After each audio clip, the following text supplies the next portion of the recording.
Ce qui va en opposition à la sincérité, c'est deux choses. C'est deux choses. Al-riya, l'ostentation. وإذا ذكر الرياء بالإفراد يتناول السمعة. يتناول السمعة. Et lorsqu'on évoque l'ostentation tout seul,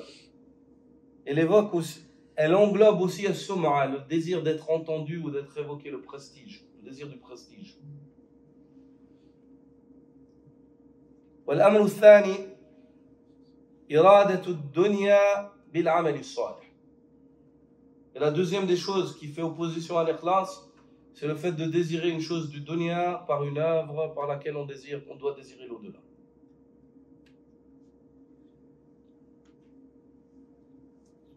أما الرياء فتعريف الرياء والسمعة كما قال ابن حجر الهيتمي رحمة الله عليه الرياء مأخوذ من الرؤية والسمعة من السماع. Ibn Hajar al-Haytami رحمة الله عليه dit الرياء, l'ostentation, c'est pris de ru'ya, le fait d'être vu, l'envie d'être vu.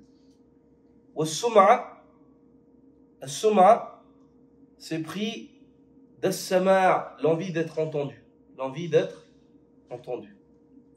Même si une fois de plus, je vous le dis, lorsque Ar-Riya est évoqué tout seul, il englobe As-Sum'a. Il englobe As-Sum'a.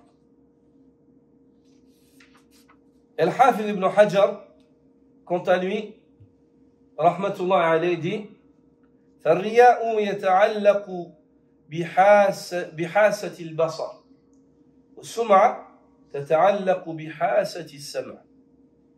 Ar-Riya, l'ostentation, elle est reliée avec le sens de la vue. Tu as envie de tirer la vue des gens. Que ce sens-là, il vienne vers toi, des autres. Et As-Sum'a, تتعلق بحاسة السمع. Et As-Sum'a, elle est reliée avec le sens de l'ouïe. Tu as envie d'attirer leurs oreilles. Tu as envie qu'ils t'entendent, qu'ils t'écoutent. Al-Hafiz dit toujours dans le Fath الرياء هو إظهار العبادة لقصد رؤية الناس لها فيحمد صاحبها. الرياء, c'est le fait d'exprimer l'adoration ouvertement devant les gens avec l'intention d'être vu, afin qu'ils te voient. Et puis, qu'ils te louent pour cette adoration. Ils disent Masha'Allah. Le deuxième des points, qui faisait entrave à l'ikhlas, c'est lequel? La recherche du dunya. La recherche du dunya par une œuvre pieuse. La recherche du dunya, iradatu dunya, bi'amalin salihin.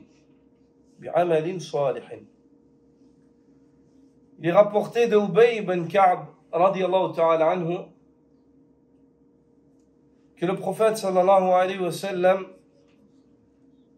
a dit بشر هذه الأمة بالتيسير والسناء والرفعة بالدين والتمكين في البلاد والنصر فمن عمل منهم بعمل الآخرة للدنيا فليس له في الآخرة من نصيب.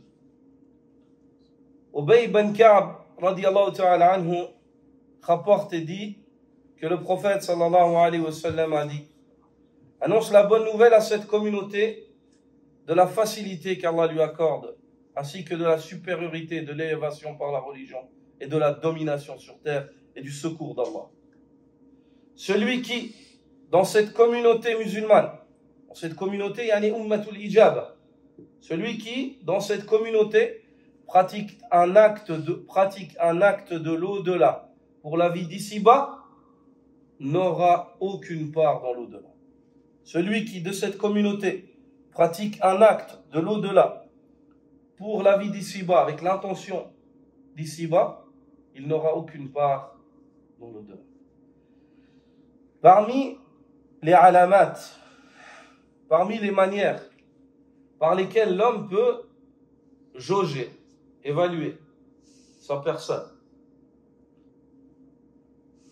C'est le fait qu'il voie qu'il regarde si cette œuvre-là, lorsque il n'y a pas le dunya derrière elle, est-ce qu'il l'a fait ou pas? S'il voit que lorsqu'il n'y a pas le dunya, il ne la fait pas, c'est mieux qu'il arrête cette œuvre. Ou s'il n'arrive pas à changer sa niya, c'est mieux qu'il se dirige vers un autre. Est-ce que c'est clair? Non.